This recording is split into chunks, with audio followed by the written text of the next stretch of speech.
Ruben Diaz Jr. Felicidades. Gracias. You know Ashley, right? Yes, thank you for joining us. She covers, hold this one. I gotta hold the mic. She's actually, for City and State, she's covering Albany. You just missed her because she'd be on your case all over the place, but as a legislator. First of all, it seems the Bronx is happening in many ways.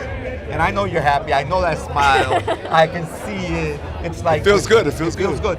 I was just, one of the things I noticed in the special issue is SOMOS that, and I wrote my editor's note, was in fact that this is a generational thing. I mean, Marco Crepo is 35 years old. I mean, this is the youngest person ever. Do you sense, and I know, you're 40 now. I'm going to be 42 next month. Really? You're getting old, Gerson. Oh, I'm getting old. See, listen, got news for you. We get old from the moment we're born. Having said that, it's okay. It's okay. I still got a 17-year-old at home. I can't get old. Borough No, president. but yeah, he's 35 years old. He's amazing. He's always shown from day one. I remember when he interned for me when I was in the Assembly. Then he went on to work for Senator Ruben Diaz. And when I became the borough president, he was my successor in the New York State Assembly. And I think that everyone is in agreement that Marco has a special talent for being a sponge on the issues, for being honest, being a good negotiator, a strong negotiator, knowing how to listen.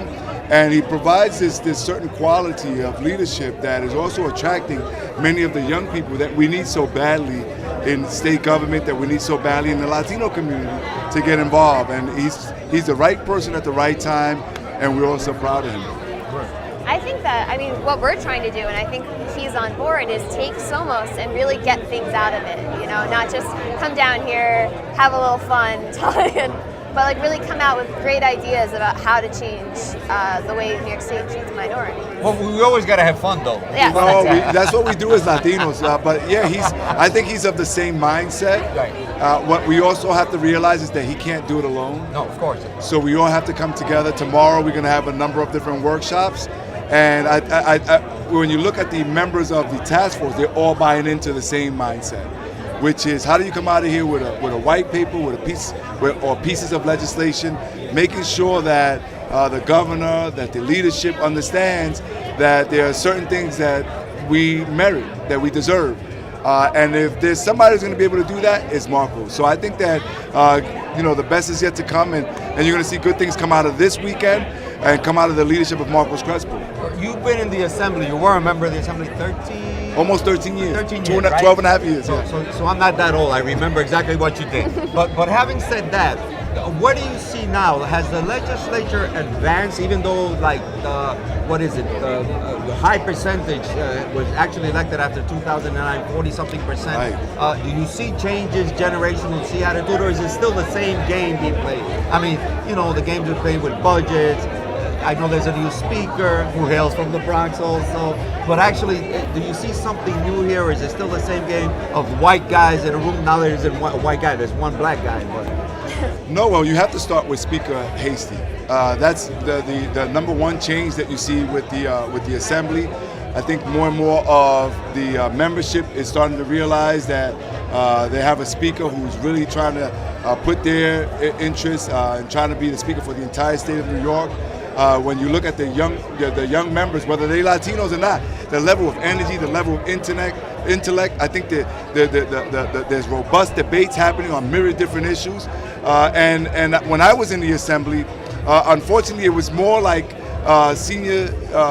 seniority driven, right?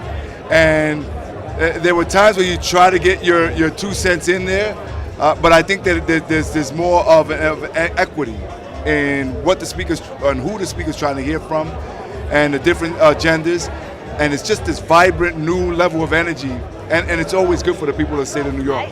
I find that interesting because when all of this, the fallout was happening in the Assembly after Silver's arrest, I heard that from multiple people. When you were talking to the younger members about, what do you want to see come out of this? They kept saying, they're like, we want more of a voice.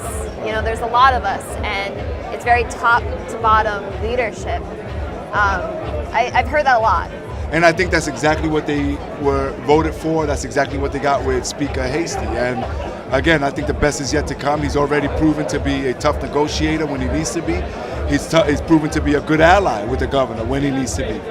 He's even keel, great temperament, and he's proven what we said all along, that this is somebody who knew how to hit the ground running, somebody who understood the budget, somebody who knew how to negotiate, somebody who knew how to take the voice of his membership back to the negotiating table. Well, it ain't over yet, so we don't know how well he'll do. So don't go selling, don't oversell him there, because we don't know what's going to happen. It isn't over till it's over. Exactly. On the last question, you talk about the new leadership, younger people actually taking and being respectful, which is something I like. I see in Marcos, you've done it for a long time, and I don't say that because you've always been respectful, starting out with your own father, who you disagree with politically.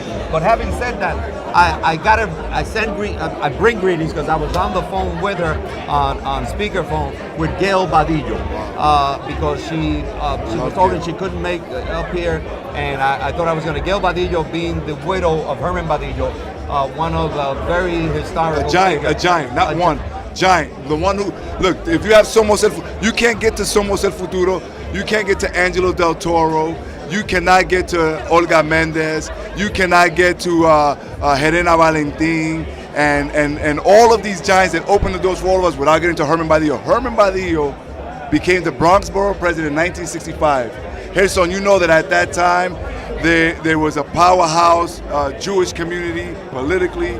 You had enclaves of the Irish and the Italians, a strong, vibrant African-American leadership. And even then, they all saw it fit. They all came together behind this Puerto Rican when Puerto Ricans, or Latinos for that matter, did not have the numbers. He was able to become the borough president. In the 70s, he became the congressman. He's the one who opened up doors, became the first deputy mayor of Latino descent, Puerto Rican descent, ran for mayor of the city of New York.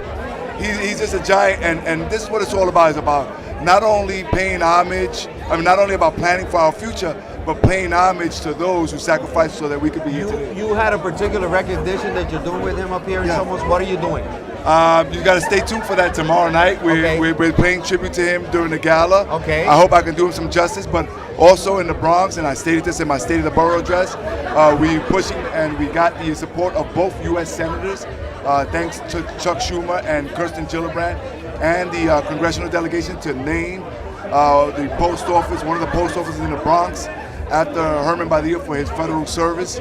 And so tomorrow, what I hope happens is if there's a young person here who never heard of the name of Herman Badillo, after we pay that tribute to them, whether they get it based on the tribute or they Google and start to study, they need to know that they are pioneers, that they are giants.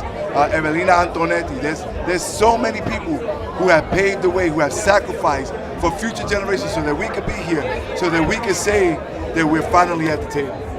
Thank you so much, Borough President Ruben Diaz of the Bronx. Thank you. And let me just say thank you to City and State. Thank you to you, Gerson. Thank you to Tom, to all of you for helping us get the message out, for being part of this weekend in a very intimate way, not only in a substantive way, but also for sponsoring the events where everybody can come together and network and really come together as the Latino community. You guys are great. I'm going to have you back because your father told me that he'll come and do the interview with you. No, okay, we have that pending. Borough President Ruben Diaz Jr. Thank you so much and best of luck. Thank you so much.